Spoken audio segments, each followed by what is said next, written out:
ఇదిగో ఆయన మేఘారూఢుడై వచ్చుచున్నాడు. ప్రభువైన దేవుడు తిరిగి ఈ లోకానికి వస్తారు అని క్రైస్తవుల నమ్మకం. ఆ రోజు దేవుడు ఈ లోకంలో మంచివారిని చెడ్డవారిని వేరుపరిచి మంచిగా జీవించిన వారికి మోక్షాన్ని, ఇష్టానుసారం జీవిస్తూ చెడుక్రియలు జరిగించిన వారికి నరకాన్ని ఇస్తారని పరిశుద్ధ గ్రంథం తెలుపుచున్నది. మరి ఈ నమ్మకాన్ని సాధారణ మానవులు ఏ విధంగా నమ్మవచ్చు? ఇది నిజమై ఉంటుందా, లేక ఇదంతా ఒక అవాస్తవమా అనే సందేహాలు చాలామందిలో ఉన్నాయి.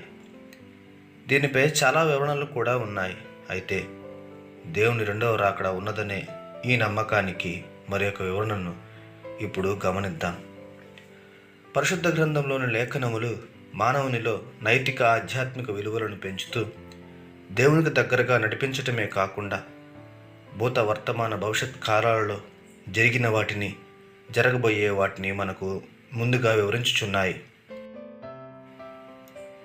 దీనిని నమ్మవలను అన్నా ముందుగా ఇప్పటి వరకు జరిగిన వాటిని తెలుసుకుంటే ఇక మీదట జరగబోయేవి కూడా జరుగుతాయని నమ్మవచ్చు. పాత నిబంధన కాలంలో అనగా క్రీస్తు ప్రభువారు ఈ లోకానికి రాకముందు అనేక మంది ప్రవక్తలు దేవుని ఆత్మచే ప్రేరేపింపబడిన వారే. దేవుడు తమకు తన రాకను గురించి తెలిపిన ప్రవచనాలను తమ తమ గ్రంథములలో రచించారు. మరి ఈ ప్రవచనములు ఆ తర్వాతి కాలంలో ఏ విధంగా జరిగాయో ఇప్పుడు తెలుసుకుందాం. అన్నిటినీ వివరించలేనప్పటికీ కొన్నిటిని మాత్రము గమనించుటకు ప్రయత్నిద్దాం. బెత్లెహేము ఎఫ్రతా, యూదావారి కుటుంబములలో నీవు స్వల్ప గ్రామమైనను నా కొరకు ఇశ్రాయేలును ఏలబోవువాడు నీలో నుండి వచ్చును. పురాతన కాలము మొదలుకొని శాశ్వత కాలము ఆయన ప్రత్యక్షమగుచుండెను. ఈ లేఖనము క్రీస్తు పూర్వము 750-700 సంవత్సరాల మధ్య కాలంలో మీకా అను ప్రవక్త క్రీస్తు ఈ లోకంలో ఎక్కడ ఏ గ్రామములో పుట్టబోచున్నారో ముందుగానే తెలిపి ఉన్నారు. కాబట్టి ప్రభువు తానే ఒక సూచన మీకు చూపును, ఆలకించుడి. కన్యక గర్భవతి కుమారుని కని అతనికి ఇమ్మానుయేలును పేరు పెట్టును. యెషయా అనే ప్రవక్త దాదాపు క్రీస్తు పూర్వం 742 నుంచి 687 మధ్య కాలంలో క్రీస్తు కన్యక గర్భము నుండి పుడతాడు అని ప్రవచించాడు. యెషయా గ్రంథము 53వ అధ్యాయం చదివినట్లయితే అక్కడ ప్రభువైన దేవుడు ఈ లోకంలో ఎటువంటి శ్రమలు అనుభవించబోతున్నారో ముందుగానే వివరించడం మనం గమనించవచ్చు.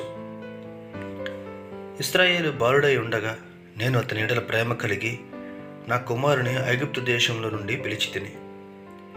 సుమారుగా క్రీస్తు పూర్వం 750 నుంచి 725 మధ్య కాలంలో హోషేయ అనే ప్రవక్త క్రీస్తు పుట్టిన తరువాత హేరోదు రాజు ఆ శిశువును చంపాలని వెతుకుచున్నాడని, ఆ శిశువును తల్లిని వెంటనే పెట్టుకొని ఐగుప్తునకు వెళ్ళి ఉండమని యోసేపు దూతచే ఆజ్ఞాపింపబడిన వాడే ఐగుప్తునకు వెళ్ళిపోయాను. హేరోదు చనిపోయిన తరువాత యోసేపు మరలా స్వప్నమందు దూతచే బోధింపబడిన వాడే తిరిగి బాలుడైన యేసును తల్లి మరియను వెంటబెట్టుకుని తిరిగి ఇశ్రాయేలు దేశమునకు వచ్చెను. ఇలా ఈ లేఖనము నెరవేరెను. సియోను నివాసులారా బహుగా సంతోషించుడి, యెరూషలేము నివాసులారా ఉల్లాసముగా ఉండుడి. నీ రాజు నీతిపరుడును రక్షణ గలవాడును దీనుడునై గాడిదను గాడిద పిల్లను ఎక్కి నీ యొద్దకు వచ్చుచున్నాడు. క్రీస్తు ప్రభువు తనను తాను అప్పగించుకున్నటకు యెరూషలేమునకు వచ్చే సమయంలో తన శిష్యులతో, మీరు ఆ గ్రామంలోనికి వెళ్ళి ఒక కట్టబడి ఉన్న గాడిద పిల్లను తీసుకుని రండి అని చెప్పి దానిపై ఆయన ఎక్కి యెరూషలేములోనికి ప్రవేశించాను. దీనిని జకర్యా తన గ్రంథములో ముందుగానే ప్రవచించెను. నా వస్త్రములు పంచుకొనుచున్నారు, నా అంగీ కొరకు చీట్లు వేయుచున్నారు. వారు చేదురు నాకు ఆహారంగా పెట్టిరి, నాకు దప్పిక అయినప్పుడు చిరకును త్రాగనిచ్చిరి. ఆయన వాని ఎముకలన్నిటినీ కాపాడును, వాటిలో ఒక్కటి అయినను విరిగిపోదు. ఇలా ఈ లేఖనములన్నీ క్రీస్తు ప్రభువును సిలువ వేసిన సైనికులు, ఆయన అంగీ కొరకు చీట్లు వేసిన సందర్భమును, ఆయన దాహం అవుతున్నది అని అడిగినప్పుడు అక్కడ ఒక చిరకను అందించిన దానిని, తరువాత అక్కడి సాంప్రదాయం ప్రకారం యేసు ప్రభువు వారిని సిలువ వేసిన తరువాతి రోజు విశ్రాంతి దినము కావున ఎవరిని సిలువపై ఉంచరాదు, అందుచేత సిలువ వేసిన వారిని చంపివేయాలని ఆయనతో పాటు సిలువ వేయబడిన దొంగల కాళ్లను విరగొట్టారు. కానీ యేసు ప్రభువారు అప్పటికే చనిపోయి ఉండుట చూచి ఆయన కాళ్ళు విరగొట్టలేదు. ఈ విధంగా క్రీస్తు పూర్వం దాదాపు 1000 సంవత్సరాల క్రితం ఇశ్రాయేలు రాజును దేవుని భక్తుడైన దావీదు రచించిన లేఖనములు నెరవేరినవి. ఇంకా అనేక లేఖనములు పరిశుద్ధ గ్రంథంలో వ్రాయబడినవి, నెరవేర్చబడ్డాయి. ఇలా లేఖనములు క్రీస్తు ప్రభు వారి మొదటి రాకడను, అనగా ఆయన మనుషునిగా ఈ లోకములకు వచ్చినప్పుడు జరగబో వాటిని ముందుగా వివరించాయి. వాటి నెరవేర్పును కూడా మనం గమనించాం. ఏ ప్రవక్తలైతే దేవుని రాకను ముందుగా ప్రవచించారో వారే దేవుని రెండవ రాకడను గురించి కూడా ముందుగానే తెలిపి ఉన్నారు. ఆ దినములు దేవుని ఉగ్రత దినములుగా, అంధకారం నిలిచియుండు దినములుగా, మహాశ్రమలు కలగబోవు దినములుగా వివరించుచున్నారు. జెఫన్యా 1:15. ఆ దినము ఉగ్రత దినము, శ్రమయు ఉపద్రవమును మహానాశనమును కమ్ము దినము, అంధకారమును గాఢాంధకారమును కమ్ము దినము, మేఘములను గాఢాంధకారమును కమ్ము దినము. యెషయా 13:9. యెహోవా దినము వచ్చుచున్నది, దేశమును పాడు చేయుటకును, పాపులను బొత్తిగా దానిలో ఉండకుండా నశింపజేయుటకును, క్రూరమైన ఉగ్రతతోనూ ప్రచండమైన కోపముతోనూ అది వచ్చును.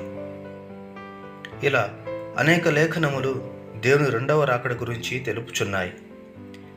ఏ లేఖనములైతే ఇవి నిజము అని రుజువు చేసిన దేవుడు ఈ లోకంలో ఉన్నప్పుడు ఆయనే స్వయంగా నేను మరలా వచ్చేదను అని పలుకుచున్నారు. అప్పుడు మనుష్య కుమారుడు ప్రభావముతోనూ మహామహిమతోనూ మేఘారూఢుడై వచ్చుట చూతురు అని చెబుతూ ఆయన రాకకు ముందు లోకంలో ఎటువంటి పరిస్థితులు నెలకొంటాయో ఆయన తెలియచేశారు. ప్రవక్తల నోట నుండి తాను పలికించిన మాటలనే నెరవేర్చిన దేవుడు తానే స్వయంగా పలికిన మాటలు నెరవేర్చకుండా ఉంటారా? ఆయన ఖచ్చితంగా వస్తారు.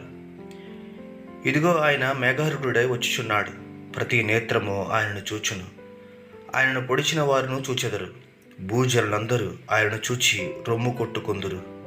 అవును, ఆమేన్ అని లేఖనము వ్రాయబడి ఉంది. లేఖనం నిరర్ధకము కాదు, వాటి నెరవేర్పు ఇప్పటి వరకు గమనించాం, ఇక మీదట కూడా గమనించబోతున్నాం. కనుక సిద్ధపాటు కలిగి మన జీవితాలను మార్చుకొని నిజమైన దేవుడును లోకరక్షకుడు అయిన యేసుక్రీస్తు వారి యందు విశ్వాసముంచి ఆయన మనకు చూపిన ప్రేమ మార్గంలో జీవిస్తూ ఆయన ద్వారా నీతిమంతులుగా తీర్పు తీర్చబడిన వారమై ఆయన సన్నిధికి చేరుదాము. ప్రభు అయిన దేవుడు మనల్ని నడిపించునుగాక. ఆమేన్.